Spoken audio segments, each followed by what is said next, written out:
Bonjour tout le monde et bienvenue dans cette nouvelle analyse. Aujourd'hui, on s'attaque à un sujet qui, soyons honnêtes, nous concerne absolument tous, la fameuse surcharge mentale. On va voir ensemble comment mettre fin à ces mauvaises habitudes qui nous pompent le peu d'énergie qu'il nous reste et les remplacer par un vrai système stratégique de sérénité.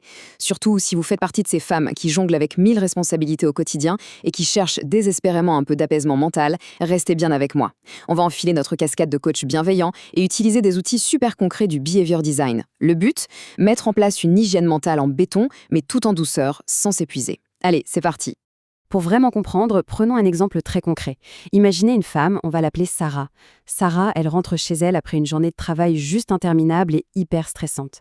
Elle n'a qu'une seule envie, trouver un petit moment de paix. Du coup, elle se promet de s'asseoir et de méditer. Sauf que, 10 minutes plus tard, où est-elle? Affalée sur le canapé, en train de scroller frénétiquement sur les réseaux sociaux sans même s'en rendre compte. C'est du vécu, non? Et ça nous amène directement à la question centrale de notre source aujourd'hui. Pourquoi, au bout du compte, notre volonté finit-elle toujours par perdre face à notre smartphone? Eh bien, on commence tout de suite à y répondre avec notre section 1, le mythe de la volonté. La première chose qu'on fait quand on échoue comme Sarah, c'est de culpabiliser. On se dit « Ah, je manque vraiment de volonté, je n'ai aucune discipline pour tenir mes routines bien-être ». C'est la double peine. Déjà qu'on est stressé par notre journée, en plus, on se flagelle parce qu'on n'arrive pas à se détendre. Mais bon, bonne nouvelle, il faut arrêter de se blâmer. L'échec, ce n'est pas un manque de motivation. C'est littéralement juste un système comportemental mal conçu. Le behavior design, l'art de concevoir des comportements, nous dit que l'idée n'est pas de forcer les choses, mais de rendre le bon comportement facile et automatique. En gros, ce n'est pas vous le problème, c'est l'ingénierie de votre quotidien. Et la biologie derrière tout ça est juste fascinante. Il faut savoir que le cerveau humain, même s'il ne représente que 2% de notre poids, consomme à lui seul 20% de notre énergie. C'est une vraie machine de survie qui déteste le gaspillage. Donc qu'est-ce qu'il fait? Il cherche tout le temps à économiser son énergie, il adore répéter ce qu'il connaît, il automatise à fond pour ne plus réfléchir et surtout il fuit l'inconfort comme la peste. Donc quand l'esprit est déjà cramé par la charge mentale de la journée, ce sont les habitudes bien ancrées qui prennent le volant, pas la motivation abstraite. C'est purement biologique. Ce qui nous amène logiquement à notre section 2, décoder la boucle émotionnelle. Si le cerveau choisit la facilité, comment ça se passe en vrai? Eh bien, décortiquons pourquoi Sarah fonce vers son écran plutôt que vers son coussin de méditation. Tout commence à l'étape 1, le déclencheur. Ici, c'est le fameux stress accumulé. Ce déclencheur nous amène à l'étape 2, l'émotion. C'est ce besoin physique, urgent, de ressentir du soulagement. Ensuite, étape 3, le comportement.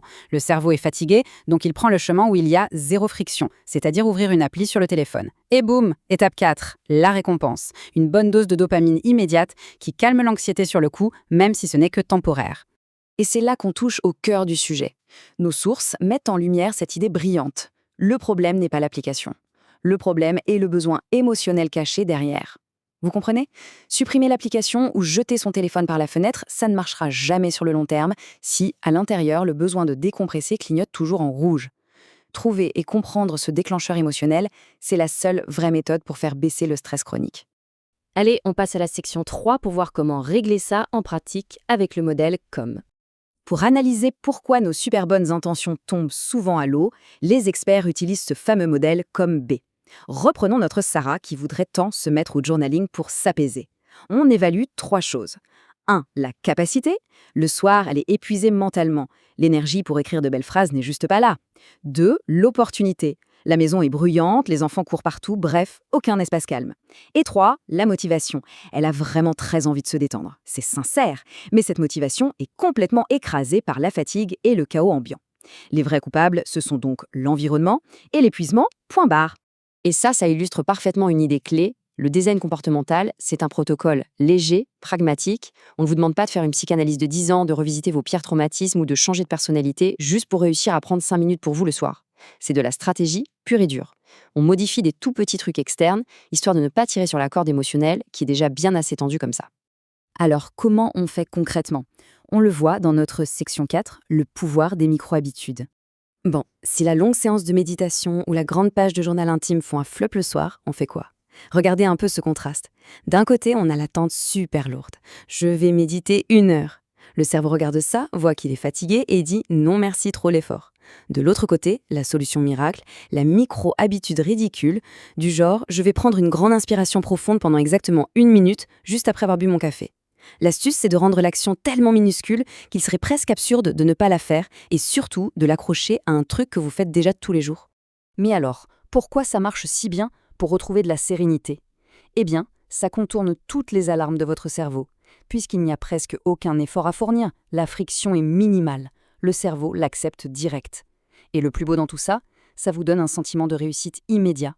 Vous n'allez pas vous coucher avec l'impression d'avoir raté votre objectif, mais avec une petite victoire en poche. Et jour après jour, ces petites victoires s'empilent. Lentement mais sûrement, vous devenez cette personne qui prend soin de sa santé mentale. Le comportement devient juste naturel.